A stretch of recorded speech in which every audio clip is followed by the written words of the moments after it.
प्रणाम साधकों। भगवान का अवतार जब भी होता है तो वो हमेशा मनुष्य को राह दिखाने के लिए होता है।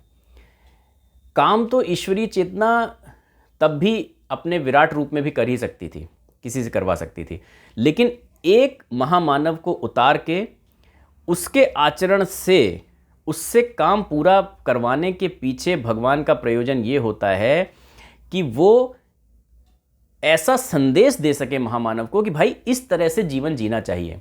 कई बार लोग कहते हैं कि अरे ये तो भैया संसार में जीना बड़ा कठिन है, भगवान ने संसार बनाया ही दुख में है। संसार दुख में नहीं है, संसार सुख में है। वो भगवान राम, भगवान कृष्ण, भगवान शंकराचार्य, भगवान बुद्ध, भगवान वाल्मीकि, गुरु नानक, गुरु गोविंद सिंह जी जैसे लोगों को उतार कर यही संदेश देना चाह रहे हैं कि भगवान सुख में संसार हमने बनाया है, हमने दुख में नहीं बनाया है।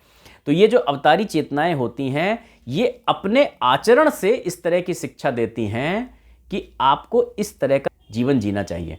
तो धर्म की स्थापना अधर्म के विनाश के अलावा एक ये भी उद्देश्य होता है। मर्यादा पुरुषोत्तम श्री राम, क्यों लगातार हर जगह लिखा हुआ है मर्यादा पुरुषोत्तम श्री राम? क्योंकि वो ये बताना चाह रहे हैं कि उन्होंने बताया कि एक भाई के रूप में क्या मर्यादा है। जब राज्य दिया जा रहा है छोटे भाई को तो उनको कोई दुख नहीं है, अरे हाँ बहुत बढ़िया।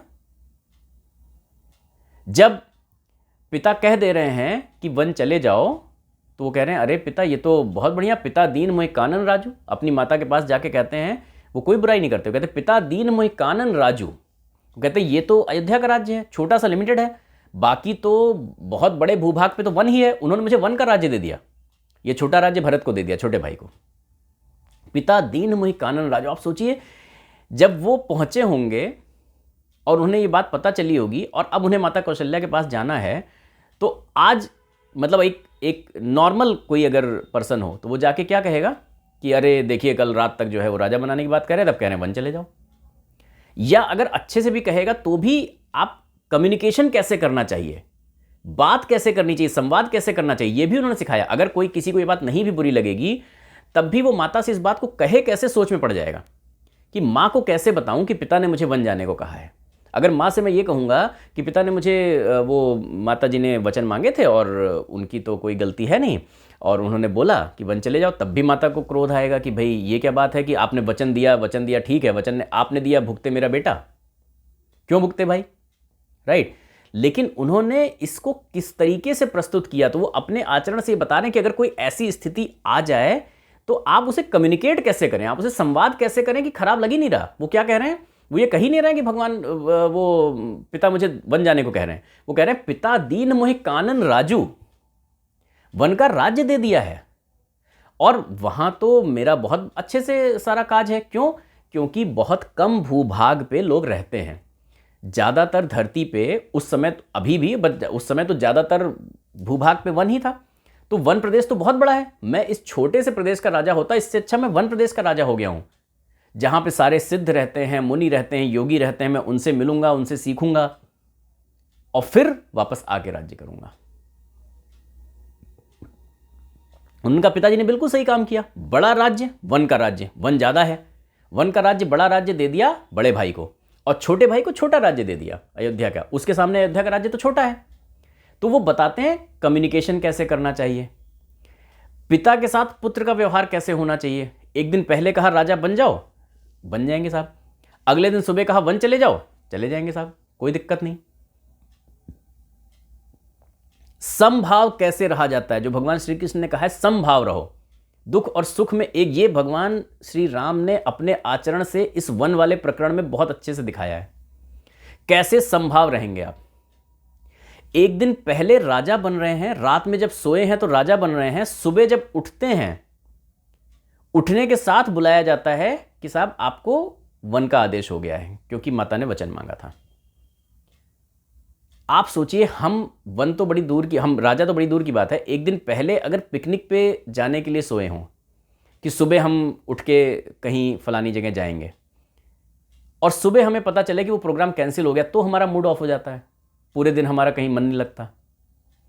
और भगवान ने ये दिखाया कि एक दिन पहले आपको पता है आपका अगले दिन राज तिलक होने वाला है, आप इस खबर के साथ सोए हैं और सुबह उठते हैं तो इस खबर के साथ जागते हैं कि आपको अभी तुरंत वन चले जाना, टाइम नहीं, बिल्कुल तुरंत वन जाना है।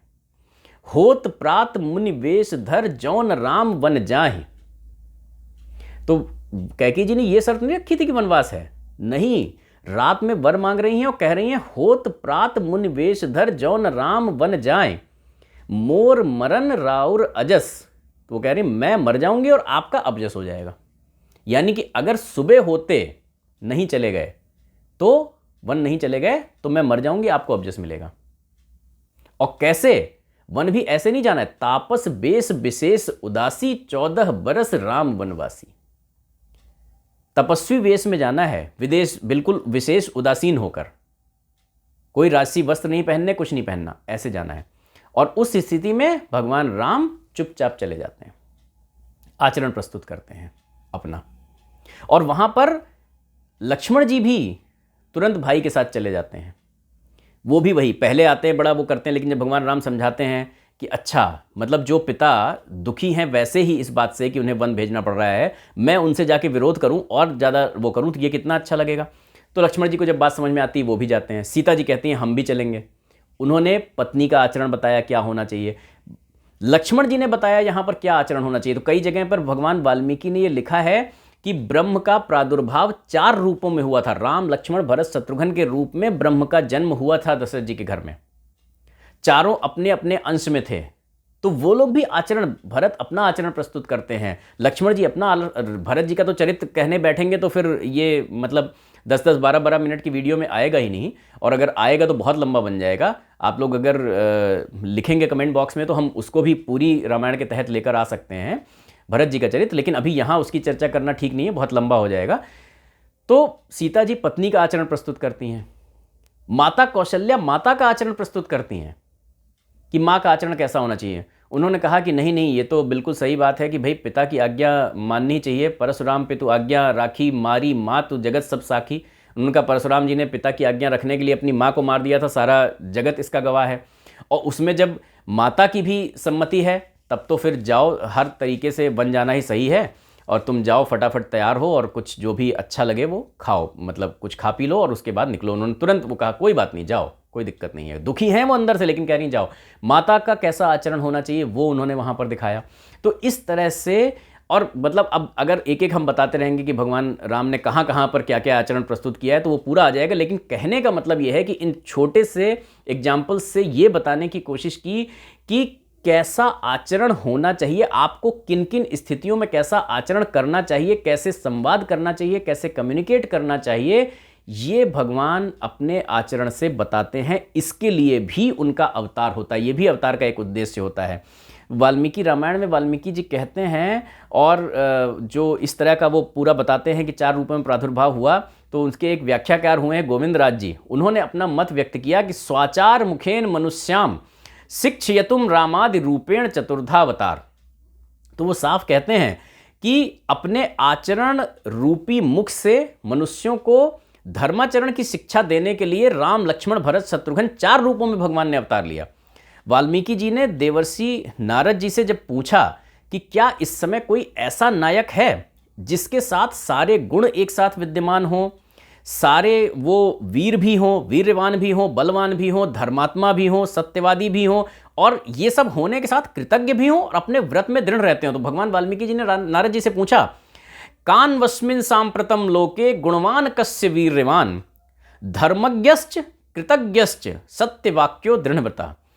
कान वस्मिन सांप्रतम लोके, क्या इस समय पूरे लोक में गुणवान कस्य वीर्यवान, क्या कोई ऐसा नायक, कोई ऐसा व्यक्ति है जो गुणवान भी है, वीर्यवान भी है, बलवान है, धर्मज्ञश्च, धर्म पे चलने वाला है, धर्मपरायण है, कृतज्ञश्च, इतने सबके बाद भी कृतज्ञता व्यक्त करता रहता है, कृतज्ञ है हर समय, सत्यवाक्यो दृढ़व्रतः, सत्यवादी है, सत्य पे रहता है और अपने व्रत में पूरी तरीके से धर्म पर दृढ़ है।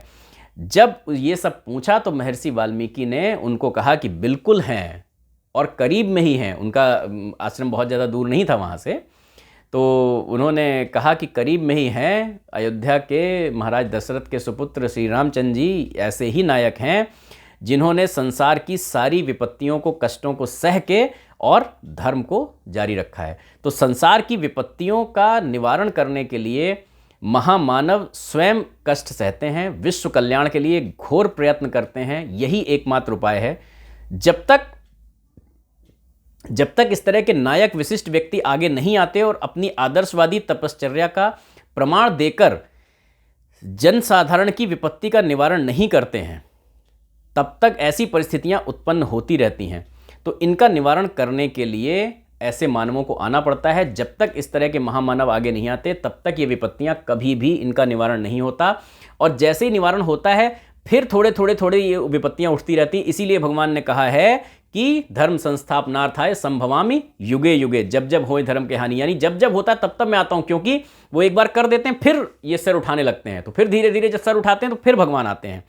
यदि श्रेष्ठ मनुष्य जिनके अंदर ये क्षमताएं हैं, यानी कि जो गुणवान हैं, वीर्यवान हैं, धर्मज्ञ हैं, कृतज्ञ हैं, सत्यव्रती हैं, दृढ़ हैं, अगर वो अपनी शौक मौज की जिंदगी जीते रहेंगे, अपने सुख में ही निरत पड़े रहेंगे, तो फिर तो मतलब जो अनाचार है, अत्याचार है, उनका निराकरण कैसे होगा? उनका तो रास्ता ही बंद हो जाएगा।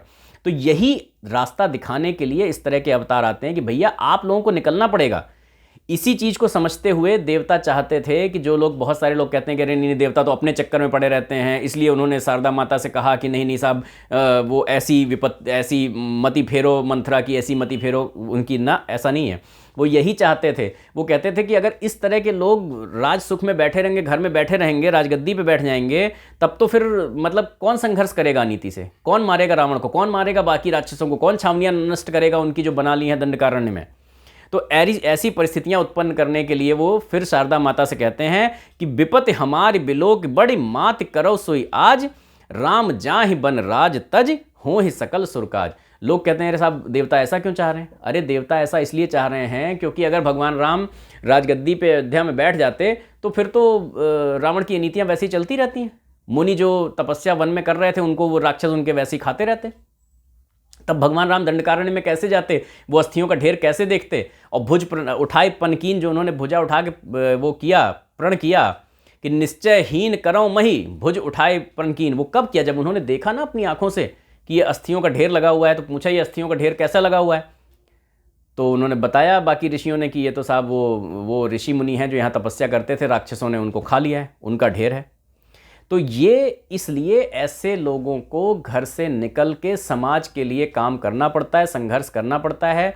ऐसे लोग अगर बैठ जाएंगे, अपने सुख में निरत हो जाएंगे, तो अनीति का रास्ता बंद नहीं हो पाएगा। यही दिखाने के लिए देवताओं ने माँ शारदा से प्रार्थना की कि माता जी, हमारी विपत्ति देख के आप ऐसा काम करिए, ऐसा कुछ करिए जिससे कि भगवान राम राजगद्दी छोड़ दें, राज्य त्याग के वन को चले जाएं। आगे अवतार प्रकरण में अभी और कुछ चीज़ें बाकी हैं। तब तक के लिए बने रहिए हमारे साथ, उनको अगले वीडियोज़ में हम लेकर आते रहेंगे। प्रणाम।